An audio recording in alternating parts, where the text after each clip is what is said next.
Welcome to Don't Be Offended. This episode brought to you by PodClear. We actually acquired that company to do this episode, so that we would have a sponsor. Josh Langford, you made this episode happen. Where is he? He's down there? He's downstairs building our new product. I think he's on the dark web. Yeah. Josh is always on the dark web. That might be a topic to start with. Yeah, Speaking cut this part out. Four I'm going days to talk about Josh and the dark web on this. All right. Maybe he'll never watch this. All right, so I was watching this documentary about Conor McGregor, as I do, and he had this little trick before he does a press conference where he takes a pen in the car ride on the way there. He puts it in his mouth like this. So this helps you before you go into any public speaking. You do this for like 60 seconds, and then it gets the it makes your tongue more sharp, more precise, so that you're more articulate when the time comes. So. Don't mind me. I'll believe it. You're going to do this for a minute. Just for a minute. You're any mysterious how-to that has like a question mark in the middle of like, what does this actually do, that leads to great results, I'll always try. So. Guaranteed great results. When you say it leads to great results or the potential great results, because... Well, it's like the Atkins diet. Yeah, we'll see. I mean, two of us are doing it, one of us are not. Well, I mean, I don't care about this thing. We're not very good-looking people. All right, the good-looking people are doing it, and then the non-good-looking people are not doing it. What do you think? Where are you at?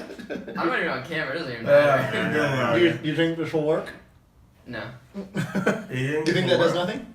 I think it does. Do you notice a difference in my sultry tones? That's like in the King's Speech. Actually, it worked. It kind of worked, right? In the movie The King's Speech, they made him like put marbles in his mouth, and that supposedly helped. It did not help cure his speaking disorder. I did talk to this random dude in Bangladesh, out of all countries. So this random story, we'll start this off with that. Like yesterday, or no, this is a while back? Like 1998 or something, like a long time ago. And he was just like somebody, he had a really good voice, he was like a singer or a poet or something like that. And I was like, what's your trick? And he was like, and he took me to the store and he showed me these like little like sugar rocks. You ever seen like a real sugar rock? Mm-hmm. You know what sugar rocks are? No, what's a sugar rock? It's just like literally like this like rock of sugar that's a clear. It's like, so the sugar we get is just like a crushed. yeah, we get like, finely processed. Right. Before that, there's a giant thing of it that's dug up from somewhere and they throw it in. Or I don't know how it really works, but it is giant rocks of it. And he was like, just buy a little bit of this. So you knock Oh, did you say dug up? Like they discover sugar? Yeah, I don't know how They're it mining looks like sugar. a rock. Okay. Wherever it's, I don't know if it's on trees or it's in the ground or where sugar comes from or what the hell that thing was. So this guy. This guy told me, he's like, you just have some sugar rocks every day in the morning and it loosens up your vocal cords and you had a great voice. You were just talking about... Was he fat? He's just eating sugar rocks in the morning? He was super skinny. I mean, anyways, so that's how it's done. You gotta get some sugar rocks out here. And I really want to make up a kind of like an outlandish diet like that. Like, you eat sugar rocks in the morning because it actually spikes your insulin for the first 30 minutes of the day. And like, I just want to have one of those pseudoscience diets. I feel like that's like well within reach. I feel like I could do that. Have you ever seen the TV show Nathan For You on Comedy Central? It's basically this guy, the whole premise is he's the host, he has a fake business degree, his grades were okay, this is the intro, and then every episode he helps somebody with their business. And so there's one episode where he's helping a moving company with free labor, and he writes a book about how he makes a new fad diet where if you actually move things from around the house, you'll actually lose weight. And when he wrote the book, and he got a spokesman who's like a weightlifter, like they were invited around all the morning shows in California, and the book spiked on Amazon to like the top 10. And like America, like around the country, people were doing this moving diet, and it was called like The Movement. And so like he would have people come in who are interested in doing this gym routine. They would move. So all they do is just move things around their house? Yeah, and so like morning shows were calling this guy like, hey, can I book like your spokesman to like talk about the movement and how he like lost a bunch of weight and he like got a bunch of muscles, like he was a fat guy, now he's great because he was moving stuff. And the guy came on TV and was like, yep, so like move this lamp over here, look at this motion, I'm getting ripped. And like it looked crazy, but like he was on like 20 morning shows.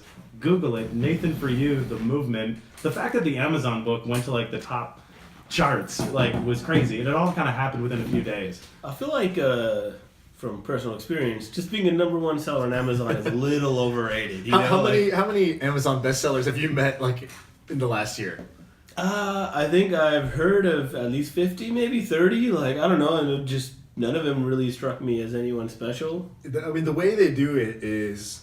I mean, there's like a billion categories, right? Yeah, you pick a category. Basically, you could be the #1 bestseller of some category. All right, break it down for me. How does that work? Okay, so there's Amazon categories for everything. So you could be like, I have a book about, let's say this diet, right?